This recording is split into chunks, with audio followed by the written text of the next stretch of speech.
Based on cell structure and cellular organization, cells are grouped into two: prokaryotic and eukaryotic cells.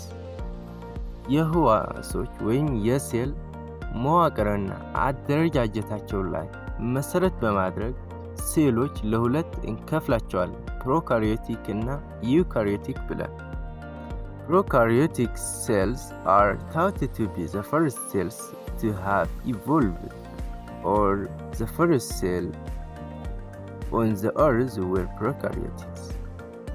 Prokaryotic cells የመጀመሪያ የተፈጠሩ ወይም የመጀመሪያ የነበሩ ሴሎች ናቸው ተብሎ ይታሰባል።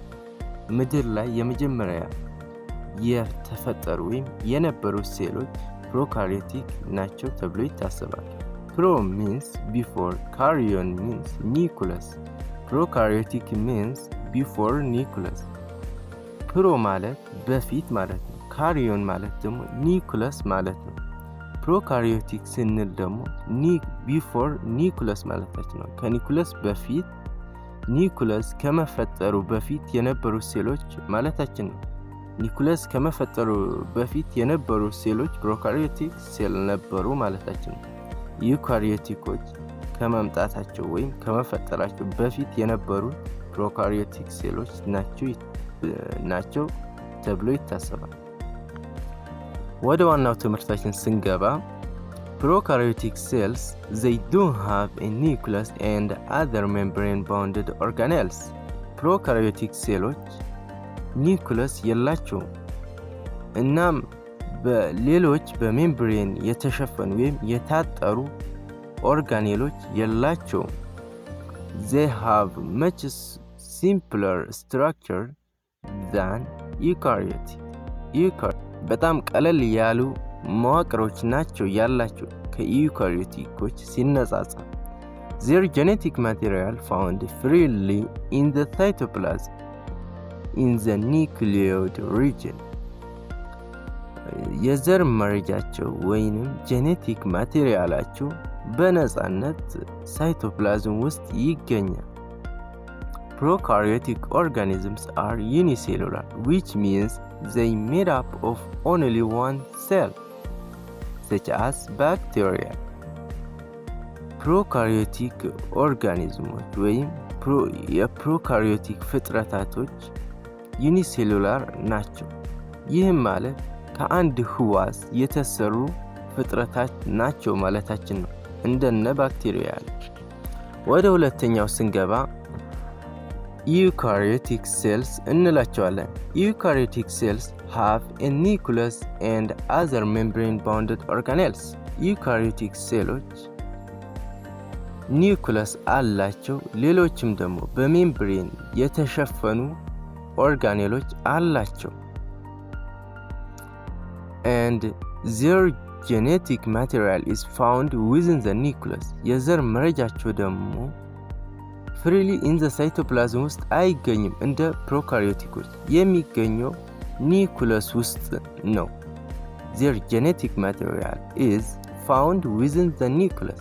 የዘር መረጃቸው ወይም ጄኔቲክ ማቴሪያላቸው የሚገኘው ኒኩለስ ውስጥ ነው። Eukaryotic organisms are multicellular, which means they made up of many cells. eukaryotic organismoች መልቲሴሉላር ናቸው። ይህም ማለት ከብዙ ህዋስ የተሰሩ ናቸው፣ እንደነ እጽዋት፣ እንደነ እንስሳት፣ እንደነ ፈንጋ ያሉት ማለት።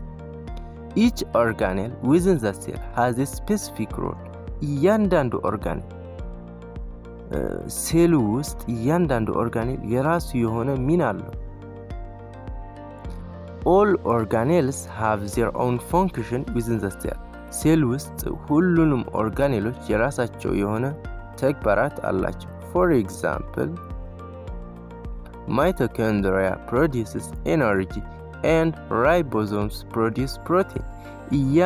ሁሉንም ኦርጋኔሎች ሴል ውስጥ የራሳቸው የሆነ ተግባራት አላቸው። ለምሳሌ ያክል ማይቶኮንድሪያ ኢነርጂን ያመነጫል፣ ራይቦዞም ደግሞ ፕሮቲንን ያመርታል። ራይት ለመከለስ ያክል ኢንዳፕ ለማድረግ in summary remember based on the presence or absence of the nucleus cells are categorized into two eukaryotic and prokaryotic ኒኩለስ መኖሩና አለመኖሩ ላይ መሰረት በማድረግ ህዋሶች ወይንም ሴልስ በሁለት እንከፍላቸዋለን ዩካሪዮቲክ እና ፕሮካሪዮቲክ ብለን eukaryotic cells they have a nucleus and other membrane bounded organelles eukaryotic ሴሎች ኒኩለስ አላቸው ሌሎችም ደግሞ በሜምብሬን የተሸፈኑ ኦርጋኔሎች አላቸው prokaryotic cells they don't have a nucleus and membrane enclosed organelles prokaryotic ሴሎች ደግሞ ኒኩለስ የላቸውም ሌሎችም ደግሞ በሜምብሬን የተሸፈኑ ኦርጋኔሎች የላቸውም ዩኒክ አካዳሚ አዲስ ለሆናችሁ ቻናላችን ሰብስክራይብ በማድረግ ሰብስክራይብ ስታደርጉ ከጎን ያለችውን የደወል ምልክቱን መንካታችሁን እንዳትረሱ ቪዲዮውን ላይክ ማድረጋችሁን እንዳትረሱ ማንኛውም አይነት ጥያቄ ካላችሁ ኮሜንት ላይ ማንሳት ኮሜንት ላይ አስቀምጡልን ማንኛውም ጥያቄ ካላችሁ ኮሜንት ላይ አስቀምጡልን ቀጣይ በተሻለ በሌላ ቪዲዮ እስከመጣላችሁ ድረስ until next time መልካም የጥናት ጊዜ ቻው